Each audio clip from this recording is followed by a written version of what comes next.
Hello, and welcome to the Spec Shaman Podcast, the show that explores the world of building product manufacturers, architects, and engineers, sustainable design, and technology and trends. We engage in thought-provoking discussions with renowned experts, industry pioneers, and visionaries who are making a significant impact in the construction industry.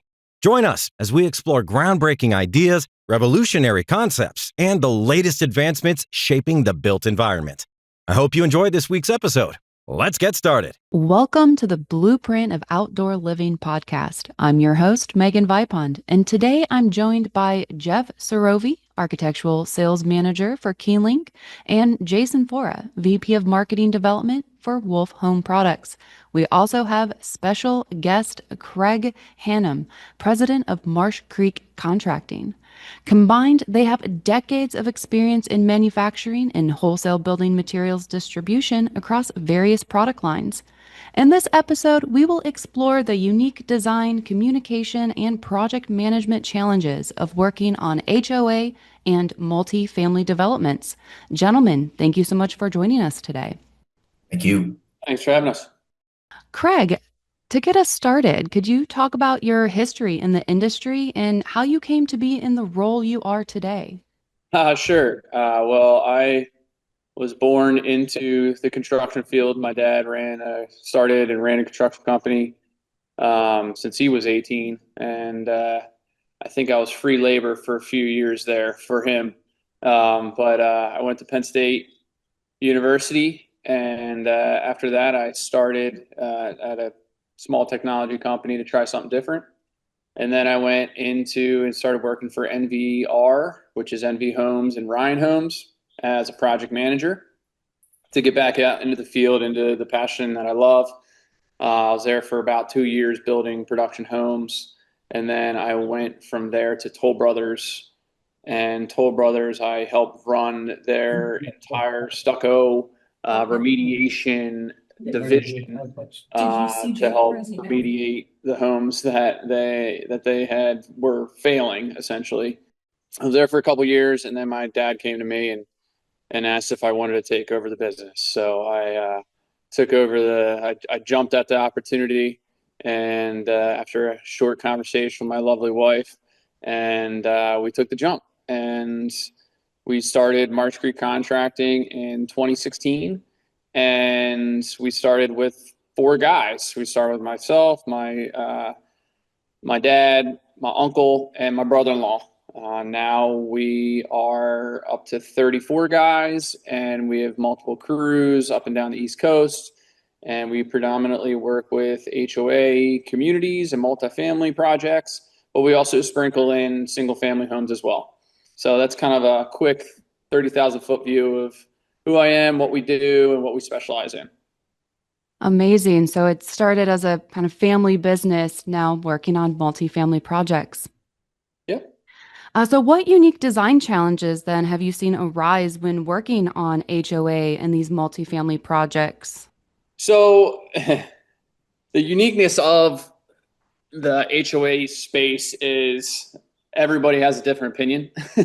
So once we go into these HOAs and multifamily projects, we actually come alongside of the engineering firm that builds out the project manual. So when we build out those we help them build out those project manuals that get sent out to bid. We give our suggestion, but ultimately the design professional, the engineer on that project will finalize everything. And we typically come and we give the overall pros and cons of each product that they are desiring to put in their HOA project. And we help them see long-term longevity of the product, but also what are the downstream effects of putting different products on there. Ultimately, personalities, I would say, is one of the most unique challenges that we come into, because there's, a vast of personalities that we deal with on the HOA board that, certain people want certain things and other people want other things. So that's kind of really our biggest challenge, our biggest hurdle, is to try to get everybody on one page and and get everybody moving in the right direction. Yeah, and you mentioned you guys sprinkle in a little single family there as well. How does that compare? So single families are they're a little easier to I wouldn't say necessarily persuade, but they're looking to us as a professional that we and our experience in the market and what we do with the construction aspect of things. So as they look to us as the expert, we do the same thing. We do an analysis of initially we ask them what they want, what they like to see on their homes. My biggest sale to them is I have PVC composite siding on my home. So I do this for a living and I don't want to come home and maintain my house because I do this every day, all day long.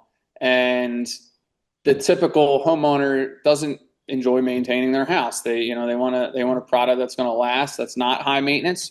And once I get them on board with allowing them to do their own research and give them the tools to do their own research, I ultimately allow them to make the decision because it's their home. They get to see what they picked every single day. We don't. We don't see it every day once we're done the project, and we give them the ability to really take ownership and take part in some of the selections with a little nudge here or there to try to stay on the right path to get the end goal of a great return on investment for their property, good luck, and then ultimately a low maintenance product that they don't have to maintain with a great warranty. So that's why we land a lot with wolf portrait siding. It's kind of a no-brainer for a lot of the homeowners because of the attributes that it has. Absolutely. So you might see this a little bit with single family homes, but absolutely with these multifamily projects. But how do you navigate then the complexities of managing multiple homeowners and their preferences within that single project? Great question. We'll start with the multifamilies first, because sometimes single family, the husbands and wives disagree as well. So it's a we navigate differently through that. But in regards to the multifamily work, sometimes the board has to vote. Ultimately we give them options, and depending on what their HOA documents say, sometimes it's majority, sometimes it's a percentage of a vote of what it needs to be. It's in unison. It's fairly rare that we find after providing all the information that we provide for them and equip them to make a wise decision for their community as a whole. We allow them to ultimately make the decision based off of that information, and they usually come to a census that everybody on the HOA board has decided and will vote in the same direction. There are instances, more rare, that the board is split and they actually have to go out to the community and provide a survey for the community to vote on. So that's more of a rare occurrence, but ultimately, a lot of it, we've decided on the product. A lot of these decisions are what type of accents are we putting up? What are some other variables, like such as railing, decking, gutters, downspouts, soffits? What do they want to put into that aspect? I know we'll get into budget a little later, but a lot of it has budget constraints as well. But ultimately they go on and they vote on it, and they're basically guided by the president of the HOA board. You mentioned the budget constraints. So, are there strategies that you employ to address those? I wouldn't necessarily say strategy. We essentially, ask what they feel their budget is. We allow each of them to speak, and then it ultimately comes down to their financials and their multifamily world. So, have they done a reserve study in the past, 5 to 10 years? Have they used that reserve study to prepare their community for a exterior capitalization project like this? Do they have the proper reserves for that information or for that project. So it all depends on those variables. We have a project that their financials weren't very great. There wasn't a bank that was going to give them lending for the project, so they did a full assessment throughout the whole community. Other communities that we've worked with that have been more financially stable, they have had banks allow to give financing that's basically off of like a 10 to 15-year balloon plan that increases their HOA fees by a couple $100 to get the project done. So it depends on the HOA, but ultimately, there are and can be budget restraints because naturally it depends on where they stand financially as a community. And when addressing constraints or navigating different complexities, where does collaborating with reps come into play? I mean, I've gone to Jason a couple times and beat him over the head and said, "Hey, we need some help here." And obviously, we can do what we can do, and also go to our manufacturers. And we have 3 to 4 manufacturers that we have bought Wolf with, and you quickly find out which manufacturer is hungry for the business. When it comes to approvals and the approval process with HOA boards, does that influence design decisions at all? Yeah, I mean, I think this kind of goes hand in hand with the budget, right? So, the approval process, typically what happens is there's a project manual that was put together by a design professional and engineer for the project that essentially is sent out as an RFP to or the RFP to the contractor, so to bid on. But we don't necessarily have too much involvement in this approval process, just because we don't really see it. The engineer and the design professional usually takes care of this. Awesome. Thank you, Craig. Now, Jason, can you shed some light and maybe share an experience where a homeowner feedback significantly altered a project's design? Well, I think like Craig mentioned, getting involved with your reps makes a huge part in this process.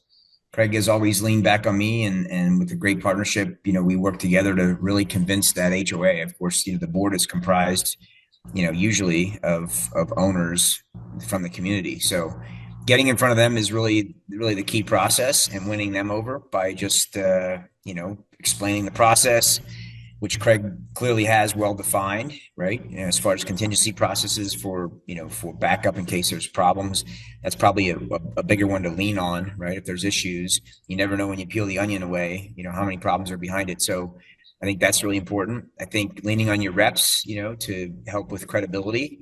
Your question there on how does the clear communication, of course, is just really just working with partners and working with people that you feel confident that can provide integrity and deliver a very concise message. It's selling is really just about persuading and influencing people to do what you want, and not in a bad way, but in a way that is helpful for them and they can see the value in it, right? People buy on value. I've always tried to explain this when I train a lot of contractors. People, there's no question price is very important, but people want to see where their money goes further and where the value is. And so that's, I think, really the key role there in discussing how this thing lays out, is just being upfront and explaining, how these different price points need to be hit, and contingencies. If you go over budget, what you can do. You definitely don't always get better design with less materials. And that's just, it doesn't always work that way, unfortunately. But there are things you can do to, I would say, to conveniently, it's not really necessarily saying the term cutting a corner, but you can do some things to value engineer in some ways to get a compromise to be met. But there's no point in putting the lipstick on the proverbial pig, right? So you pay for it in the end either way, and that's one thing I think a lot of times with clear communication back, Craig does a great job in general of articulating that process where, it's going to cost more in the long run. The maintenance costs on these HOA projects and multifamily long term, depending on who owns the property, can really add up. And if they're not managed properly, I know working with Craig on several of these in and around the Eastern Pennsylvania market, have really caught up with, unfortunately, with the board, and they end up in a lot of litigation because there's no money left in the coffer to kind of manage it properly. So definitely clear communication, I'd say, is paramount. And getting those homeowners on the board that are leaders, the leaders of that community that have unfortunately taken a very thankless role, right? They're non-paid board members with a tremendous amount of responsibility to act, in accordance for the rest of that development, and it's a lot of weight on their shoulders. And so we try to sympathize with them and understand the perspective that they're coming from, but also influence them in a way that, we can help to better their community and also spread those costs out and understand that maintenance cost long term. Yeah, absolutely. Communication is definitely key.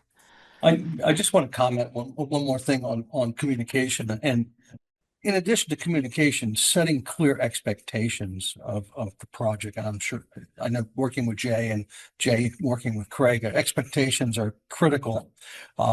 Proper expectations need to be set, whether it's an HOA, as we've been working with Craig on a project recently, or just with family unit, an individual family, always setting that expectation and that level so that, and then striving to meet or exceed the expectation that's mutually agreed upon. That's very important in my opinion. Absolutely. So, with communication and expectations, what are some best practices then for presenting these design proposals to the HOA board? So what we like to do, it's as simple. We have a little 4x4 sample board that we bring to our expo shows, and it's essentially we have house wrap on it, and then we have a PVC wolf trim around the outside, but then we also have the siding that is in the pockets of the sample board. So when, especially in these expos, they come and see it, they're like, wow, this is something different. It really looks like cedar siding, and then it gives us the ability to share, and show, the seam system and the seam plate system. So we use those boards when we present design ideas to the HOA board, but we also allow our past projects when they're interested in the wolf portrait, they'll go through and they will come and they'll go to past communities that we have worked on, and when they see it and they can go up and touch it and see how sharp it looks, to the ability to really visualize what they're paying for, then they get behind it rather quickly. This is why when we work with HOA boards, if they're stuck, we just ask to do one building. Let's just do a prototype building so your community can get behind what they're essentially paying for over time.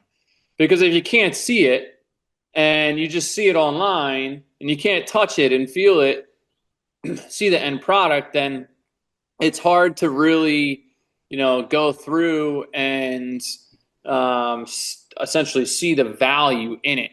So, when they go through and they see the value in it, they quickly jump on board.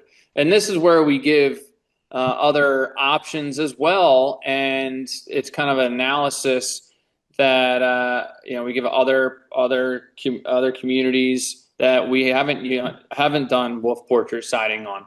And they'll go to those communities as well. And we really like to pound home the long-term maintenance savings that they're going to experience. But not only that, getting the old cladding off and the new cladding on, especially with the wolf portrait siding and the new details that we're doing, the return on investment, sometimes pays for the assessment.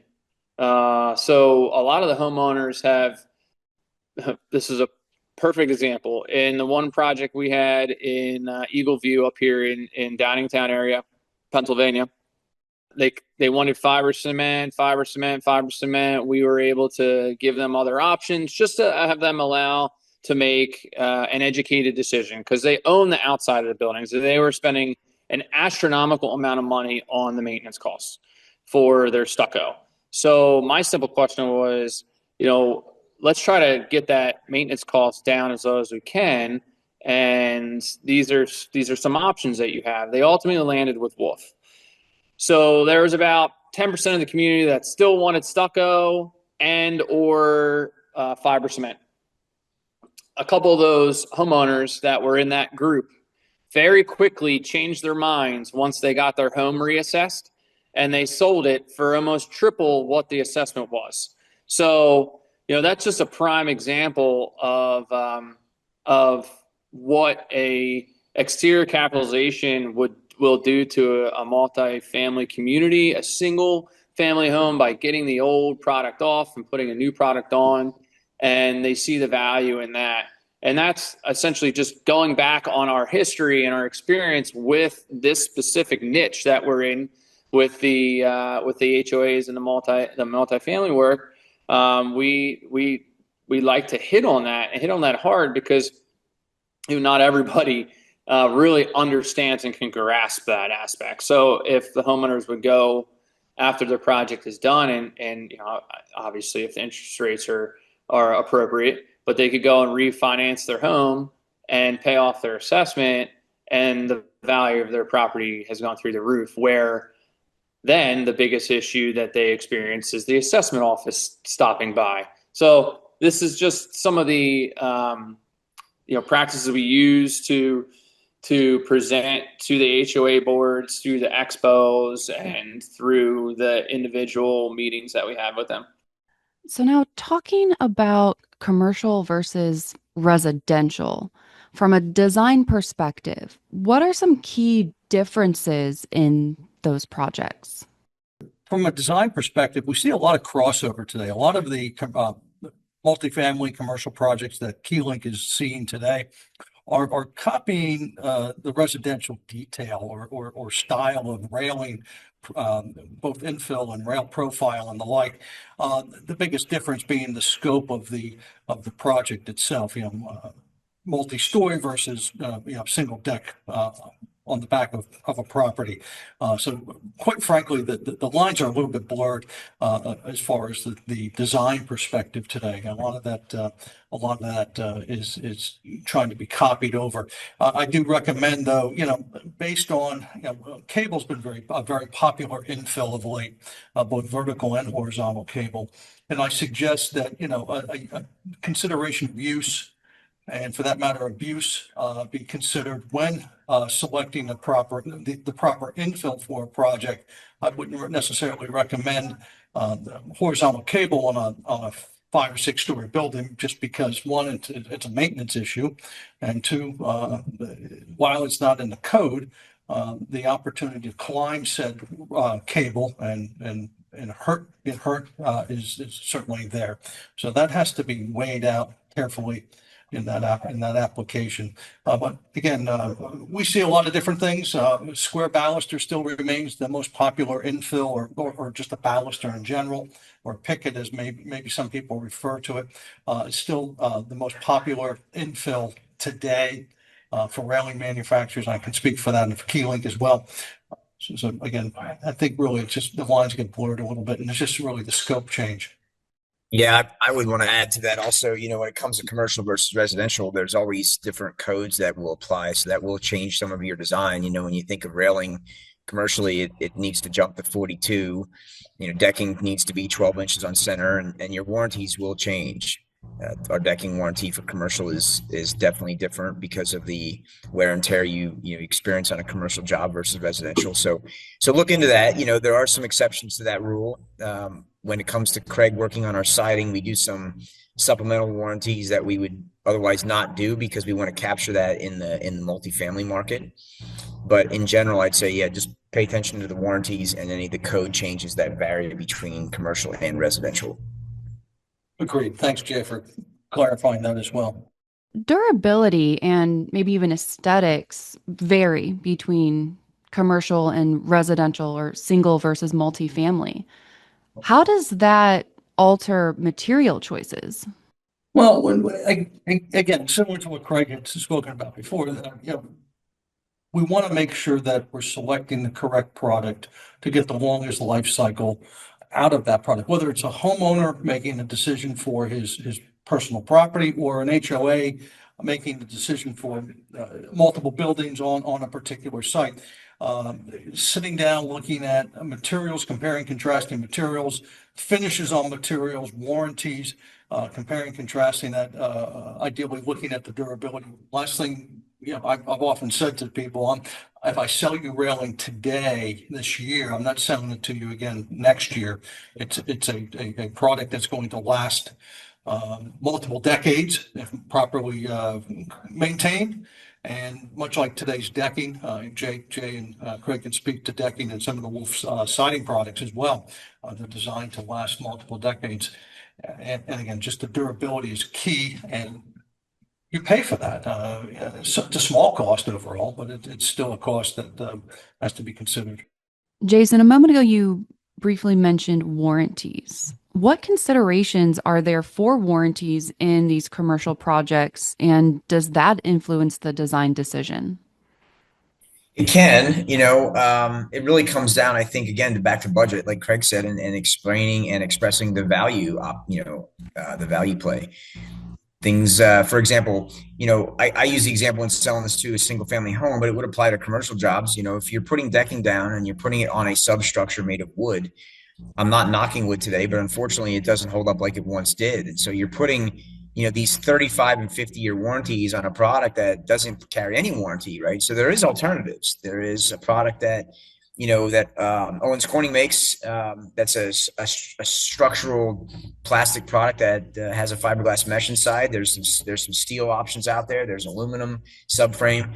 And while you do pay more for it, you have to look at it as an investment. To Craig's point, at the very beginning, you're penny wise, pound foolish. If you don't manage the warranties across the whole scope, then you're being compromised by putting, really nice product on a very weak frame. And, we know that wood's not going to hold up. So you just got to really manage it properly. And I think be upfront and explain it to the owners, explain it to the board, explain it to the developer, whoever's involved, explain it to the engineers, and then let them choose, but, it's one of those where it never makes sense to put your investment out there and then have the substructure of your frame be the weak component. So I always frustrated to see that.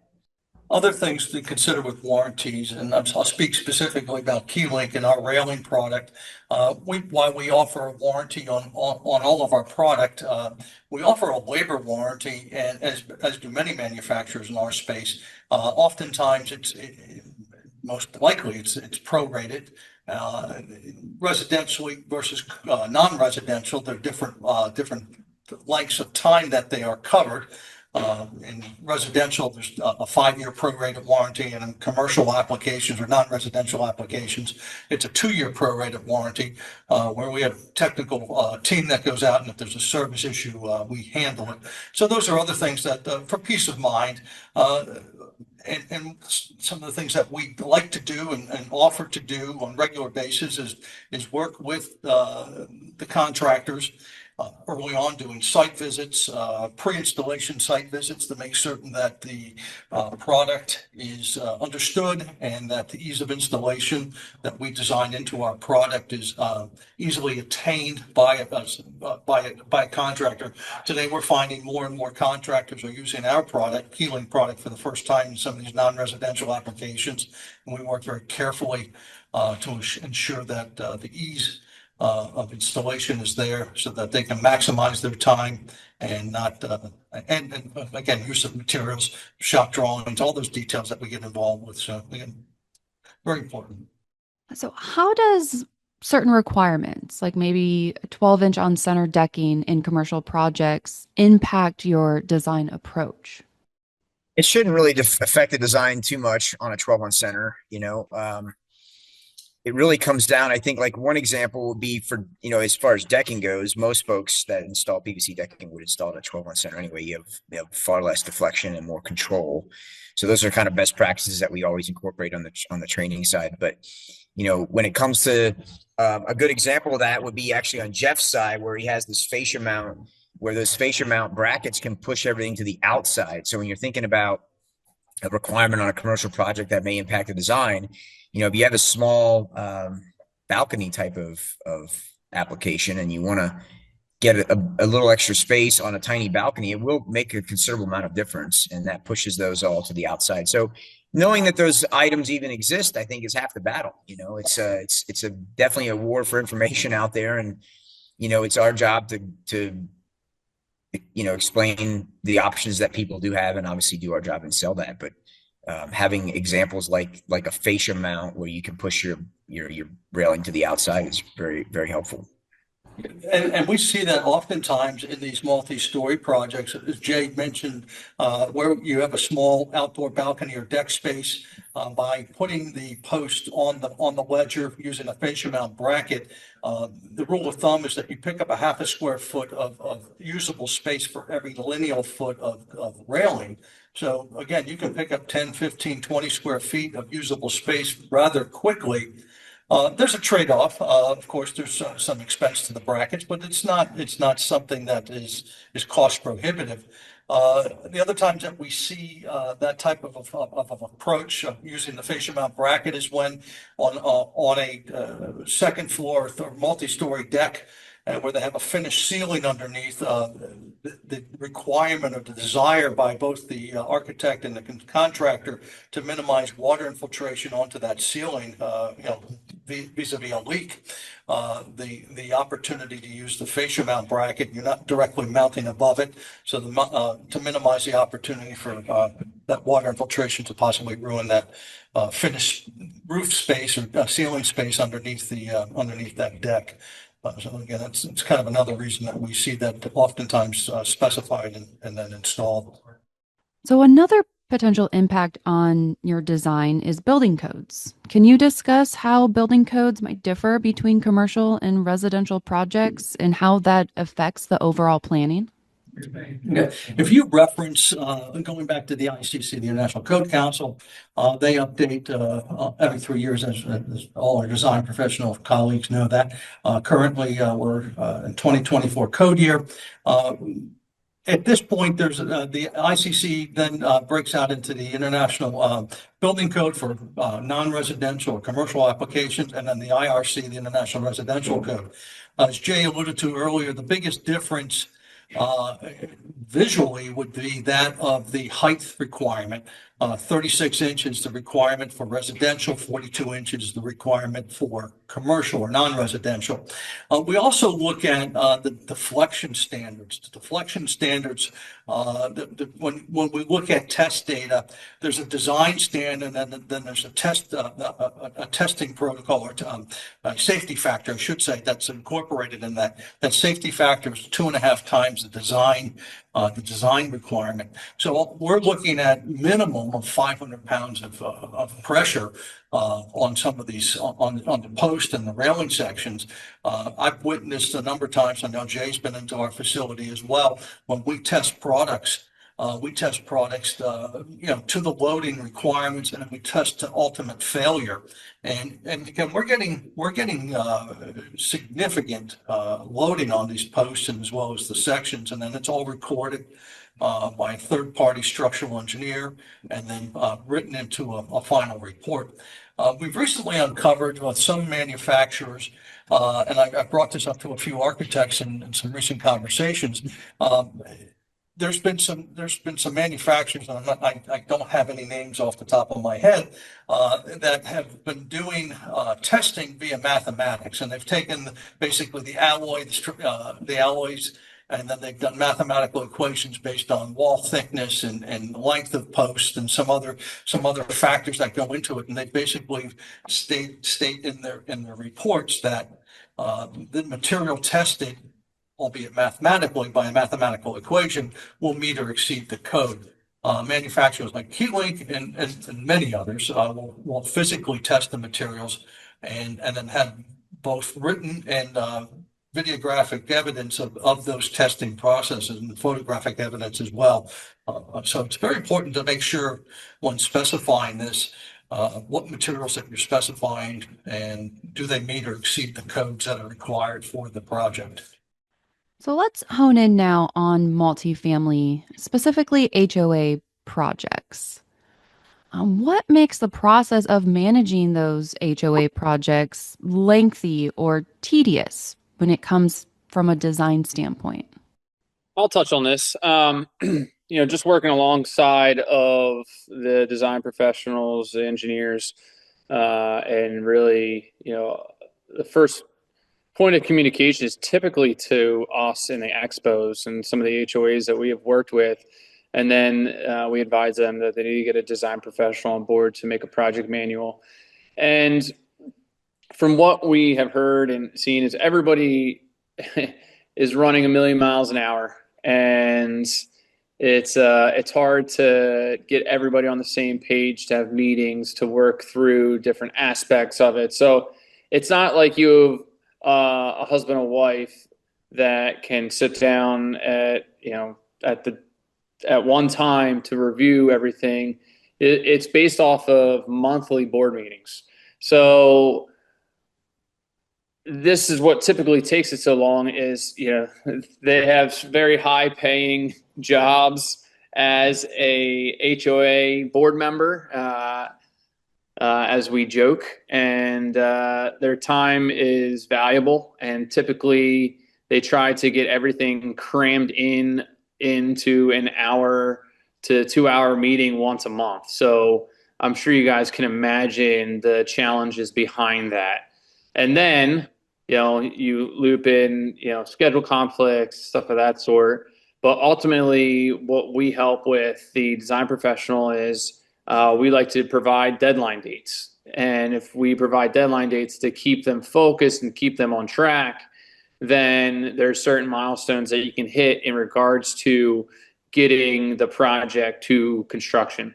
Typically, a process like this in the design standpoint could last 6 months. It could last 2 years. So it all depends on the availability of the board members, because naturally they aren't from the construction background. So they're learning this process as they go. And the community has voted them on the board to be a representation for the entire community. So they want to make sure that they're diligent in what they are communicating to the design professional, but then ultimately to the community. And we just had a pre-construction meeting with a multifamily project we're starting in September. And we walked with the board through the entire community, and not surprising at all, they forgot where some of the products were going. They're like, oh, we didn't know that was going there. We didn't know that was going there. When just a year and a half ago, they're the ones who designed it that way with the engineer. So, naturally, everyone's lives are very busy. So trying to slow it down and document everything, just so there could be minutes or notes to reference back on. I'm a very systematic kind of guy. So anything or any HOA or any person I deal with has their very own folder. So the way that I can maximize what we do at Marsh Creek is I have them in different folders and aspects, and through that we can maximize what we're doing and who we're talking to, and to try to get that process quickly move forward. But typically the best part, or the easiest way to do this, is to set an expectation, set a deadline, and have milestones for the board to hit. Because if they don't have that, it could go on for years and years and years and years. Absolutely. So it's one thing if everything goes as planned, but then how do you handle change orders? So typically the change orders, when we do projects with the multifamily space, we provide unit costs to different change order items. So if they want to add extra siding in this space or that space, or even if we take the exterior cladding off and there's damage underneath of it, the HOA from the point of the contract knows how much a sheet of plywood is, how much a square foot of extra wolf portrait siding would be, how much per linear foot key link railing is to add additional in, which we have come across in our Myrtle Beach project that we have going on at Myrtle Beach Resort. They wanted to add more key link railing, so they just referenced back to our unit cost. We're able to get the linear footage and put together a change order with the design professional in the AIA format and get it all signed off on, and it was super easy and super smooth. So the most important part is just giving them information up front, allowing them an easy place to go reference that, aka the contract, and then it gives them the ability to know that, all right, well, if we want to add this here or here, we can just go to the unit cost, and they don't even have to reach out to us. Obviously they do, because they want us to confirm the pricing on it, so they can go back to the community to add or deduct from the contract. So it gives them the ability to do so, but everything's up front, which really does minimize the disruptions of the entire process, not only just design, but also into the construction phase. Craig, can you share maybe some examples of compromised construction that you've encountered and how you went about addressing that? Well, every project we find compromised construction. It just is based off of the severity of it. A project we finished in 2022, Bucktown Crossing in Pottstown, PA, when we were taking off the stucco on the front balconies, there was actually no lumber at all behind the stucco. The stucco was holding up the front balconies. So as we were starting to take off the stucco, we had to immediately abort that and shore up the decks and get so it didn't collapse. That was pretty significant, obviously, where we had to move immediately to make sure that the units were safe. These were 3-story decks. There's no doubt in my mind, if they didn't do the remediation work on their complex, that someone would have been hurt within 6 months. Absolutely. So as soon as we found that on the first building, they told the entire rest of the community they cannot use the decks until the remediation project was done. So going through that, not knowing that, we had to work hand in hand with the design professional to quickly get us a design over, and that we could collaborate on and work through rather quickly. What's nice that helps us expedite it is we've done this so much, we've really seen it all. So we really come to our design professionals or engineers that oversee the project, and we give them solutions, and they see if it works for them and their design. We don't want them to spend a week trying to figure it out, where maybe we've already come across this in a past project, might have been a little different, but we always want to come to the design professional with different options of what we feel would be an appropriate fix and waterproofing method for those areas. So how important is it then to work with experienced and trustworthy partners? Yeah, I'll answer that for you, Craig, because it kind of segues right in, right? Go ahead, Joe. It's so important, right? It's everything. And it's Craig's made my life much more pleasurable to live when you have really trustworthy people. And I know he'd probably say the same for both me and Jeff, but the whole point is to have people with integrity, right? It's the whole process, unfortunately, as we've gotten, I think, into this busier and busier, corporate setting and just lifestyle of people in general, moving faster and faster. But, just slow down and work with the people that you can trust. It is still a people's person, business.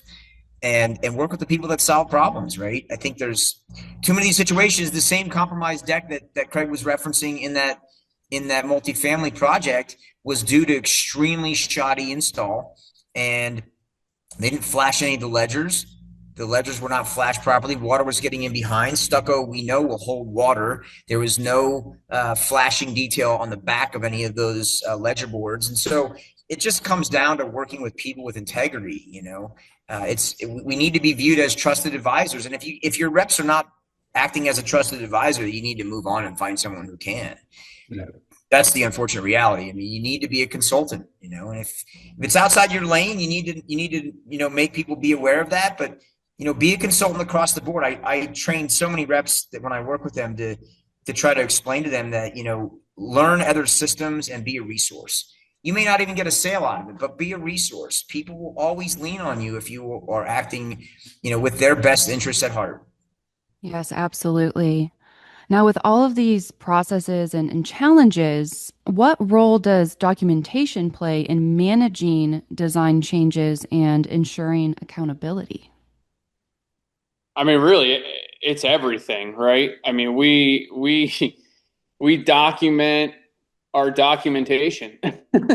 You kind of have to in this world because um, it's not just managing design changes and ensuring accountability, but it's really like managing the community members. It's managing the and setting expectation with the engineers, the townships, the banks that these associations work with. So what we do at Marsh Creek that has worked really successfully is, we do pre-construction pictures, everything. We also document, once we open up a wall, pictures, before and after pictures of everything. It's a CYA, but it's also just something that is good for the association to have after the project's over, to know essentially what they were paying for in the additionals. So it gives the ability for them to do all that, but then it also gives the association the ability to share with the community, hey, this is why we're doing this. This is what we are talking about. Overall documentation really is everything. And, I constantly try to find different programs that can hold all the space of all the pictures and documentation, because really we just need to do that to make sure that everybody is held accountable just in case something happens. We've had community members come up and say, you damaged X or you damaged Y. And then I go back to the pictures and I'm like, oh, well, can you look at this picture before we started? It was damaged then. There are a number of homeowners that will take the construction phase as an opportunity to get as much free stuff as they possibly can, even if it was damaged before construction. So that's why we do it that way. That's why we document that sense. And then also the design professionals, they come out once or twice a week for typical projects, and they'll also document pictures as well. So, and a lot of the projects we work with an engineering firm called BECS on 2 projects. They do a phenomenal job at documentation, but we also have production meetings and progress meetings once a week that they lead, that the board is a part of, that we're a part of. It kind of goes back to the communication aspect of it. So we work through, as we go through the project, setting expectations, giving them an update, working on budgetary. Hey, are we hitting our budget with our contingency money, stuff of that sort. So it's super important across the board. Yeah, absolutely. You talk about before and after photos, which is going to be absolutely key in renovations, but there's also new construction projects where you don't have the opportunity for those before photos. How does your design approach differ then between new construction and renovation projects within HOAs? Well, we don't do my wife and I, we build new construction homes. We probably do one every 3 to 5 years or so, just as I love doing it. She loves designing the homes, so we try to at least do that together every 3 to 5 years, just because that's something we really enjoy doing together. What's nice about that is we ultimately make all decisions, and we don't have to wait on anybody. Her being the designer, I sometimes have to ring her in too a little bit, because we do have to stay on budget as well. But I would say with the design aspect of it, we're just starting to partner up with custom home builders in our area for wolf portrait siding. I was just talking to Jay yesterday about a builder that we're partnering up with. And as soon as they see the warranty, the long-term maintenance costs or lack thereof maintenance costs of the portrait siding and the trim work, then they're like, wow, like this is kind of a no-brainer if we're going to slap our, over and above our warranties as well. So new construction, custom home builders are really starting to catch on to this as well, just because of the longevity of it. It's not vinyl, it's not fiber cement, but it's another option that is, I would say, towards the higher end quality of materials that we have out there that last. It looks identical, in my personal opinion, and a lot of others, to cedar siding. So if they want to have a cedar siding look and not have the maintenance of cedar siding, this is an awesome opportunity for them. So focusing on renovation projects then, what are some unique challenges in designing multifamily when designing in multifamily settings compared to maybe those single family homes? I'll answer that real quick. Just my take on it would be is you have a lot of moving parts that you have to tie in, right?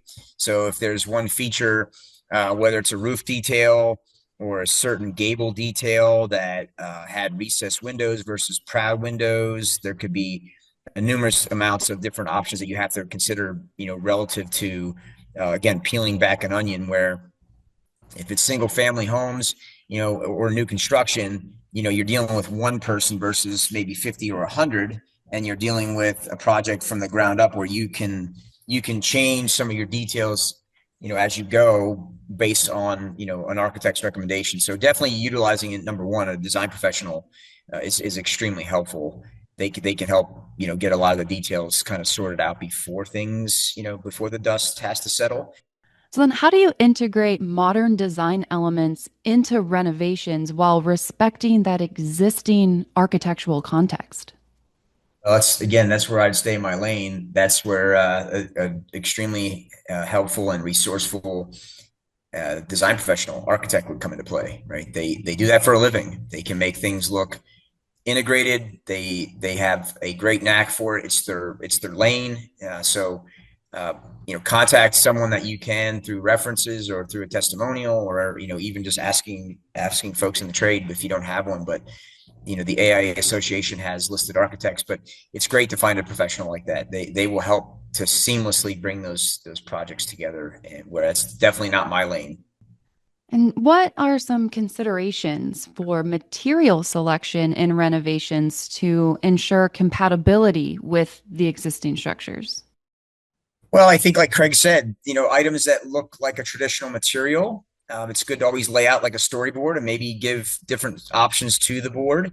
I know, Craig, you mentioned that one project where they just didn't have the budget to go with higher end siding, and they ended up going with vinyl, which most architects would probably cringe over. But there is an unfortunate balance between budget and reality, and I think laying it out and seeing a storyboard, having your, like, I know, like what Craig would do is build sections of samples so that the board can see it. You need to be able to see it, not just see it off of a rendering. I mean, with the multifamily front, like Jason just said, it really does come down to budget. It depends on what kind of financial shape the community is in. So trying to turn around and, give them like for like. The one thing that we don't want to try to do too much is have such a transformation, because they have been looking at their home, they've been looking at their community for 30, 40, 50 years. And sometimes when you have such a drastic change, some may love it, but it might take some time also to get used to. But ultimately, just like Jason said, at the end of the day, it depends on what their finances are. And we still want to try to provide the best quality product for the least amount of cost, right? So, but also keep the warranty aspect in it as well. Now, if we can, that project that Jason just referenced, it started off with Wolf, and they didn't have the stomach for the overall cost for their project, but it wasn't just Wolf. It was a bunch of other variables as well that then they had to scale down. And when they scaled down, then they found a price point that they could work with and the community was happy with, and then they voted on it and got the 67% vote to move forward with the project. Now, with those communities, what's nice is we can go in and we have the ability to work with each individual homeowner to then work on their decks or their railings. That is specific to the homeowner, not the HOA board. So we can come through, and we have in the past that if we can't get the porch or siding involved in a community, that we can get the Serenity decking in or the Key Link, and people see the quality of it and they can afford it, and they appreciate the longevity and how long it is, and or how long it lasts, and the warranty aspect of it, and they jump on that and they love it, and they put that on their home. And then just like anything else, once one person does it, they're like, "Oh, we love your deck and your railing." And then essentially they're the sales representative for us and for Wolf, because it naturally looks amazing. And they're happy with the price points of it. So that's all that I would add to that. All right, gentlemen, as we wrap up this episode, what is one final thought or words of wisdom that you'd like to share with our audience today?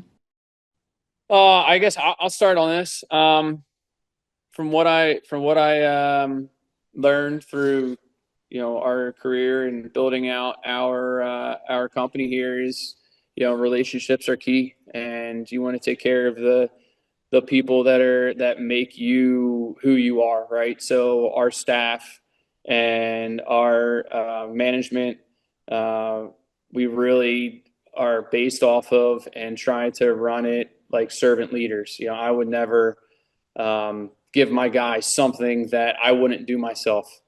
And I would really think that if we had more of that in this world, that we would definitely be in a better situation and better off the way we are. And, also being okay to agree to disagree and still respect each other and move forward towards a common goal, because me and my GM, we don't always agree on things, but I've learned things from him. He's learned things from me. Same with Jason and Jeff, and just a collaborative effort that, really try to humble ourselves and really learn from the next person and trying to hand that off to the next generation is really important. And I think that's what really drives Marsh Creek Contracting and our relationship here with Jason and Jeff and Wolf.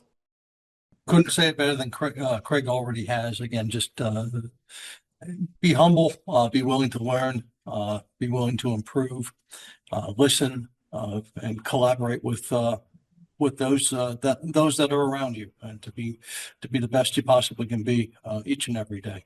Thank you. Fantastic. Craig, Jeff, Jason, thank you so much for offering your perspectives and real world experiences on navigating the design within HOA and multifamily landscape. We really appreciate your time and insights today. Thank you for listening to the Spec Shaman podcast. If you enjoyed today's episode, please subscribe to our show and leave us a review. A huge thank you to our guests who made this show possible.